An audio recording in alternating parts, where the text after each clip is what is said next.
Nataka niongee na watu au niongee na kiongozi wa nchi.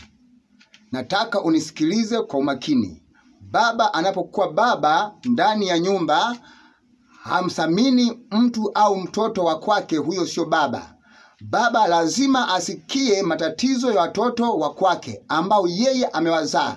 Kama wewe kiongozi wa nchi ambaye upo ndani ya Tanzania hii, Watanzania wote macho yapo kwako, lakini usiposikiliza hoja za wananchi wake, wewe sio kiongozi wa nchi. Wewe ni tapeli, wewe ni muhuni, wewe ni mbaya katika wabaya, kwa sababu hausikilizi matatizo ya wananchi wako. Tunajua kwamba kiongozi mzuri ni yule ambaye anasikia matatizo ya wananchi wake. Wanapolia ndipo na yeye anapoamka na kwenda kusikiliza kile kero za wananchi wake. Kwa nini? Kwa sababu anawapenda wananchi wake. Kwa hiyo wewe haupendi wananchi wako, unapenda kwamba wanapolia wewe ndo furaha yako, wao wanapoteseka ndo furaha yako, wao wanapohangaika ndo furaha yako. Kwa mfano leo watu wanakufa, wewe hakuna tamko lolote, bali leo upo kwa ajili, na wengine wanasemaje kwamba wewe upo kwa ajili yani ya ubaya. Ni mbaya kabisa, yani kabisa ni mbaya ambaye haufai chochote. Ninakuambia kwamba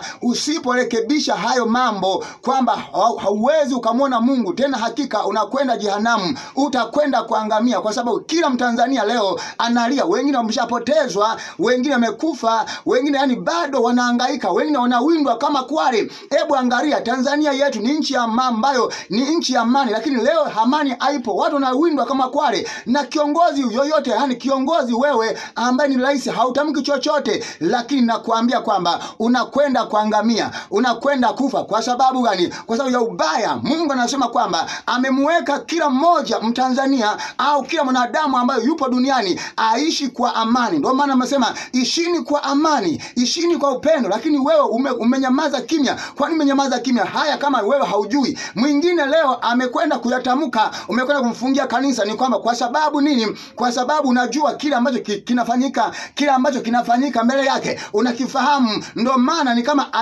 amekwenda kutoboa jicho la kwako, ndio maana umekwenda kumfungia kanisa. Lakini wewe uko umenyamaza kimya. Je, unakwenda wapi kama kiongozi wa nchi? Lakini nataka nikwambie kwamba ubaya ambao unautenda, yani sio muda mrefu unakuja kukurudia. Ubaya ambao unautenda, tunasoma katika Biblia kwamba kila mmoja ambaye alitenda ubaya ule ndio ambao ulimuua. Wakina Sauli walitenda ubaya ule ukawarudia wao, wakafa wao. Kwa hiyo katika nchi ambayo tumepewa na Mungu wetu, nchi yetu ya Tanzania, nchi yenye tulivu, nchi ambayo ni nzuri tumepewa. Kwa hiyo wewe ubaya ambao unautenda unakwenda kuangamiza wewe mwenyewe. Ninajua kwamba hapo umesikia hani kwa umakini mno, unasikiliza yani na masikio yako mawili ambayo Mungu amekupa. Usipowajali wa Tanzania, usipowajali watu, usipowajali watu ambao wapo katika Tanzania, wewe sio mtu. Nakwambia tena kuhakikisha kabisa.